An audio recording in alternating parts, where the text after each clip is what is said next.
దేవునికి స్తోత్రం. నేను ముందుగా ఏ ఊరు ఇది? దాసరిగూడెం వచ్చాను, ఏలూరు దగ్గర. నిజంగా ఈ వాతావరణం చూస్తుంటే ఇది పామాయిల్ సంబంధించిన చెట్లు. ఈ వాతావరణం చాలా నచ్చింది, చాలా బాగుంది, గొప్పగా ఉంది వాతావరణం. యేసుబాబు నా పక్కన ఉన్నాడు ఇందాక. యేసుబాబు ప్రైజ్లో చెప్పు. ప్రైజ్లో కొంచెం స్మౌమాటం ఎక్కువ, పాపం సిగ్గుపడతాడు. మంచోడు. నన్ను రైల్వే స్టేషన్లో పికప్ చేసుకున్నాడు. అదే రైల్వే స్టేషన్ నుంచి వేరే ప్రాంతానికి వస్తే అక్కడ నన్ను పికప్ చేసుకున్నాడు యేసుబాబు. ఇంక నేను తెలుసు కదా శైలేష్ పాల్ని, కొంచెం ఒక వీడియో తీద్దామని అలా ముందుకెళ్తున్నాం. దేవుడు ఏం చెప్పాడంటే ప్రజలందరికీ, మొదటి యోహాను పత్రిక 4:4లో లోకంలో ఉన్నవాడి కన్నా మీలో ఉన్నవాడు గొప్పవాడు అన్నాడు కదా. ఇప్పుడు లోకంలో ఉన్న వాడితో స్నేహం చేసి ప్రజలందరూ చెడిపోయారు. ఇలాంటి సంతోషమైన వాతావరణంలో జీవించక, ఇలాంటి సంతోషమైన మార్గంలో నడవక, లోకంలో ఏ మార్గాన్ని నడుస్తున్నారంటే వైన్ షాప్ చూస్తే వైన్ షాప్కి వెళ్తున్నారు. అనేక రకాలుగా గుర్ర పందాలు, ఇంకా పేకాట్లు, కోడి పందాలు, ఇంకా అనేక రకాలుగా చాలామంది వెళ్తూ ఉన్నారు. మీకు ఈ వీడియో చూసి ఎందుకు నేను మాట్లాడుతున్నానంటే, దేవునికి మహిమ. Yes father. ఇదిగోండి కాలువ దాటానండి, అందుకే కొంచెం ఎగిరనమాట. ఈ కాలువ దాటాను. అయితే ప్రతి చోట ఈ సంతోషమైన మార్గాన్ని విడిచిపెట్టి, ఆ సంతోషమైన మార్గం ఏంటి అంటే నేనే మార్గం, నేనే సత్యం, నేనే జీవం అని దేవుడు మాట్లాడాడు. యోహాను సువార్త 14:6. ఇందాకలా మొదటి యోహాను పత్రిక 4:4 ఎందుకు చెప్పానంటే, లోకంలో ఉన్నవాడి కన్నా మీలో ఉన్నవాడు గొప్పవాడు. గొప్పవాడిని మర్చిపోయి లోకంలో ఉన్నవాడితో స్నేహం చేసి ప్రతి ఒక్కరు కూడా భయంకరమైన పాపమైన మార్గంలో వెళ్ళిపోతున్నారు. వెలుగైన మార్గం వదిలేసి చీకటైన మార్గంలో. నేను లైవ్లోకి వస్తానని బాబు తీస్తాడు వీడియో. నేను ఆల్రెడీ ఈ ప్రాంతానికి వచ్చాను. అయితే దగ్గరికి రా. ఈ ప్రాంతానికి వచ్చాను. ఇది నాకు చాలా సంతోషంగా ఉంది. ఈ ప్రాంతం చూసినప్పటికీ నాకు చాలా సంతోషంగా ఉంది. అయితే ఇక్కడ నేను మాట్లాడుతాను, మన అందరం విందాం, వాక్యం విందాం. చాలా సంతోషం దగ్గర నుంచి. దేవుడి స్తోత్రం. అయితే ఈ యొక్క సంతోషాన్ని విడిచిపెట్టి లోకంలో ఉన్నవాడితో స్నేహం చేసి ప్రజలందరూ ఏమైపోతున్నారంటే భయంకరమైన పాపములో పడిపోయి, పాపం వల్ల వచ్చేది మరణం అని రోమపత్రిక 6:23 చెప్తుంది. హెజ్కేలు 18:4 ఏం చెప్తుందంటే, అందరూ నా వశంలో ఉన్నారు, పాపం చేసిన వాడు మాత్రమే మరణశిక్ష.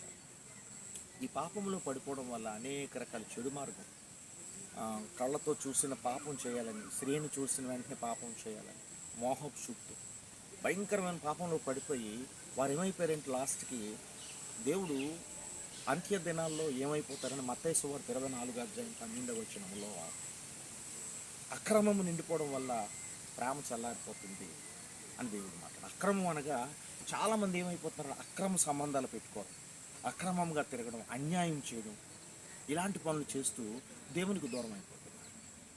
అందుకే నేనేం చెప్తున్నానంటే, భయంకరమైన అక్రమంతో నిండిపోయిన నేను, ఒకనకప్పుడు దుర్గా మల్లికార్జున అలియాస్ మల్లిబాబు అనే నేను లోకంలో జీవించాను. లోకంలో ఉన్న సాతానుగడితో అలా దగ్గరికి రావాలి, లైవ్లో దగ్గరికి దగ్గరలోకి వచ్చి. అయితే ఈ లోకంలో ఉన్నవాడితో స్నేహం చేసి నేను చెడిపోయాను. చెడిపోయిన నా బ్రతుకులో దేవుడు అంటున్నాడు, మత్తయి సువార్త 11:28 ప్రకారం, ప్రయాసపడి భారం మోసుకున్న నా జనులారా నా యొద్దకు రండి. ఆయన దగ్గరికి వస్తే ఏముంది అంటే, ఈ ప్రపంచంలో దొరకలేని సంతోషం ఉన్నది, ఈ ప్రపంచంలో దొరకలేని ఆనందం ఉన్నది, ఈ ప్రపంచంలో లేనిది పరలోక రాజ్యం ఉన్నది. దేవుడికి స్తోత్రం చెప్పండి. హల్లెలూయా. ఇది నేను మనిషికి కావలసింది, బ్రతకడానికి కావలసినవి కావాలి. మీ అక్కర్లన్నీ ఆయనకు తెలుసు. మత్తయి సువార్త 6 మీరు చదువుకుంటే 8వ చెప్తున్నాడు, 6:8 మీ అక్కర్లన్నీ నాకు తెలుసు. మరి మీకు దేవుడు కృపలో మీరు ఆశీర్వదించబడాలి, కుటుంబంతో దీవించబడాలి అంటే ఏం కావాలి, ఏం చేయాలి? మొట్టమొదటిగా అంటే ఆయన రాజ్యాన్ని వెతకమని మత్తయి సువార్త 6:31 చదివితే, ఆయన రాజ్యాన్ని వెతికితే మీ అక్కర్లన్నీ ఆయన తీరుస్తాడు. మొట్టమొదటిగా నీలో పరిశుద్ధత ఉండాలి, మొట్టమొదటిగా నీలో నీతి ఉండాలి, మొట్టమొదటిగా నీలో యథార్థత ఉండాలి. మొట్టమొదటిగా నీలో ఏముండాలంటే ఎదుటివారిని ప్రేమించే మనసు ఉండాలి. తల్లిదండ్రులను ప్రేమించే మనసు ఉండాలి. అత్తమామలను ప్రేమించే మనసు ఉండాలి. ఏమండి, కట్టుకున్న భార్యని ప్రేమించే మనసు ఉండాలి. కట్టుకున్న భర్తని, ఆ భర్తకు లోబడుతూ, ఆ భర్తకు భయపడుతూ, భర్తని ప్రేమిస్తూ, ప్రతి విషయంలో ఒక ఫ్రెండ్ లాగా అయిపోయి, ప్రతి కష్ట సుఖాల్లో భర్తతో మనసు విప్పి మాట్లాడే భార్యగా ఉండాలి. పుట్టిన పిల్లల్ని జాగ్రత్తగా పెంచుకున్న ఆలోచన, క్రీస్తు మనసు ఉండాలి. అయ్యో నా కొడుకు ఇలా పాడైపోతున్నాడే ఎలా అని ఆ స్త్రీ ఆలోచించి దైవ సేవకుల దగ్గర తీసుకెళ్ళి మంచి మాటలు చెప్పి ఆ యొక్క కుమారుడు బ్రతుకు మంచి మార్గంలో నడిపించే స్త్రీగా ఉండాలి. ఈరోజు పేరెంట్స్ ఎలాగైపోతున్నారంటే చిన్న పిల్లలకి సెల్ ఇచ్చేస్తున్నారు. వాళ్ళు ఏమైపోతున్నారో అర్థం కావట్లేదు. ఎదుగుతున్న పిల్లలు భయంకరంగా తయారైపోతున్నారు. తల్లిదండ్రులను ప్రేమించలేకపోతున్నారు. కాలేజీకి వెళితే ప్రేమించలేకపోతున్నారు. ఉద్యోగం చేస్తే ప్రేమించలేకపోతున్నారు. కొత్తగా పెళ్ళి అయితే ప్రేమించలేకపోతున్నారు. భయంకరం. ఏమంటే నాకు భార్య వచ్చింది, నాకు భర్త వచ్చాడు, నా ఇష్టం, ఇంకా తిరుగులేదు అనుకుంటున్నారు. కానీ వారి జీవితంలో ఏమైపోతుందంటే సాతానికి సంబంధించిన చీకటైన ప్రేమ వారిలో పడిపోతుంది. ఆ బ్రతుకు కొన్నాళ్ళు మేము బాగున్నాం అంటున్నారు. కొంతమంది, నేను ఒక ఫ్యామిలీ కోసం చెప్తాను. ఒక ఫ్యామిలీ అమెరికా వెళ్ళి సెటిల్ అయిపోయి లాస్ట్కి తండ్రి చచ్చిపోయాడు, ముఖం చూడడానికి రాలే. తల్లి చచ్చిపోయింది, ముఖం చూడడానికి రాలేదు. అక్కడంట ఏదో సంస్థకు ₹1,00,000 వేసేసారంట. దాన సంస్కారాలు చేసేస్తున్నారు. ఇదేనా బ్రతుకు? ఈ వీడియో చూస్తున్న ప్రతి ఒక్కరికి అడుగుతున్నాను, ఇదేనా మీ బ్రతుకు?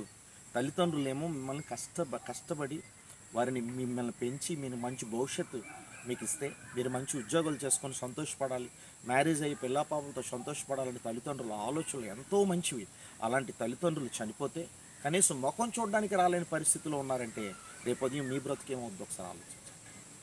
ఉపేద్య 1:15 ఏముంది? నువ్వు చేసేది నీ నెత్తి మీదకి వస్తుందంట. నువ్వు చేసేది నీ నెత్తి మీదకి వస్తుంది.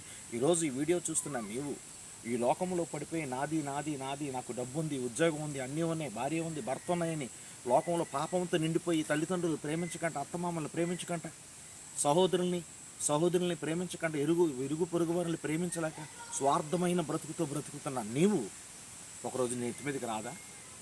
అమ్మా నాన్న ప్రేమించలేదు కదా, అమ్మా నాన్న ముఖం చూడలేకపోయావు కదా, రేపు నీ పిల్లలు ఎదగరా? నీ పిల్లలు ఎదిగాక వారు సేమ్ అదే చేస్తారు. నువ్వు చేసేది నెత్తి మీదకి వస్తుంది, నీకు చేసేది నెత్తి మీదకి వస్తుంది. వాళ్ళు నీ గుండెల మీద తన్నేటప్పుడు అప్పుడు తల్లిదండ్రులు ప్రేమ తెలుస్తుంది. అయ్యో నేను మా అమ్మని ప్రేమించలేకపోయాను, అయ్యో మా నాన్న ప్రేమించలేకపోయాను, అందుకే నా కొడుకులు, నా కూతురు నన్ను ఇబ్బంది పెడుతున్నారని అప్పుడు తెలుసుకున్న కన్నా ఇప్పుడే కళ్ళు తెరవాలి. అమ్మ నాన్న ఏడిపించొద్దు, అమ్మ నాన్నని ప్రేమించండి. మీరు బాగుండాలని కోరుకున్నవారు ఈ లోకంలో మొట్టమొదటిగా మిమ్మల్ని ప్రేమించేవారు ఎవరంటే మీ తల్లిదండ్రులు. దేవుడు మొట్టమొదటిగా ప్రేమిస్తాడు, తర్వాత తల్లిదండ్రులు. ఇంకా మీకోసం ప్రేమించే వాళ్ళు ఎవరు లేరు. కట్టుకున్న భార్య ప్రేమించాలి, కట్టుకున్న భర్త ప్రేమించాలి, కానీ విలువైన ప్రేమ ఎక్కడుందంటే తల్లిదండ్రులు. అందుకే ఒకే వాక్యం చెప్పి నేను ముగిస్తాను. నిర్గమకాండం 20:12 తల్లిదండ్రుల్ని సన్మానించు, నువ్వు దీర్ఘాయుష్మంతుడిగా ఉంటావు. దేవుడికి స్తోత్రం చెప్పండి. నువ్వు ప్రేమించు. సన్మానం అంటే సాల్వ్ అయ్యి ప్రేమించు, వారి మాట విను. నువ్వు ఏ స్థితిలోకి వెళ్ళినా వాళ్ళ మాట విను, నువ్వు బాగుంటావు. ఈరోజు నేను తల్లిదండ్రులు నాన్నగారు లేరు, చనిపోయారు, అమ్మని ప్రేమిస్తున్నాను. దేవుణ్ణి ప్రేమించాక, జైల్లో నన్ను దేవుడు దర్శించాక తల్లి విలువ, తండ్రి విలువ నేను తెలుసుకొని ఈరోజు నా తల్లి గారికి కాలు పడుతున్నాను. 89 సంవత్సరాలు మా అమ్మగారికి. ఆ ప్రేమని మా అమ్మకు చూపిస్తున్నాను. దేవుడి ప్రేమతో బ్రతుకుతున్నాను. ఇరుగు పొరుగు వారు బ్రతుకుతున్న ప్రజలందరికీ చెప్తున్నాను, మీరు బ్రతికేమని కాదురా, మీరు బ్రతికి 10 మందిని బ్రతికించండి. మీ తల్లిదండ్రులకు సంతోషంగా ఉండండి, మంచిగా బ్రతకండి అని చెప్తున్నాను. ఈ వీడియో ఎవరికైతే నచ్చుతుందో వారందరూ కూడా తెలుసుకొని దేవుడి ప్రేమను తెలుసుకొని లోకంలో ఉన్నవాడితో స్నేహం చేయొద్దు. వీళ్ళు ఉన్న గొప్పవాడు ఏం చెప్తున్నాడు, ఆ మార్గంలో ఏముంది తెలుసుకొని మంచిగా మీరు స్థిరపడాలని ఈ మాటలు మీకు చెప్తున్నాను. కాబట్టి వీడియో చూసిన ప్రతి ఒక్కరు కూడా సరి చేసుకోండి. మీరు సడన్గా కష్టం వచ్చేసి, సడన్గా బాధ వచ్చేసి, సడన్గా శ్రమ వచ్చేసి, సడన్గా మరణం పొందే స్థితిలో మీరు వెళ్ళకంట. ఇప్పటికే మీరు కళ్ళు తెరిచి దేవుడి సన్నిధిలోకి వెళ్ళి, ప్రభువా నీ బైబిల్ గ్రంథం చదువుతాను, నీ ప్రేమ నాకు కావాలయ్యా, నీది శాశ్వతమైన ప్రేమ అయ్యా. ఇర్మియా అధ్యాయంలో 31:3 ప్రకారం నీ శాశ్వతమైన ప్రేమతో నన్ను నింపు.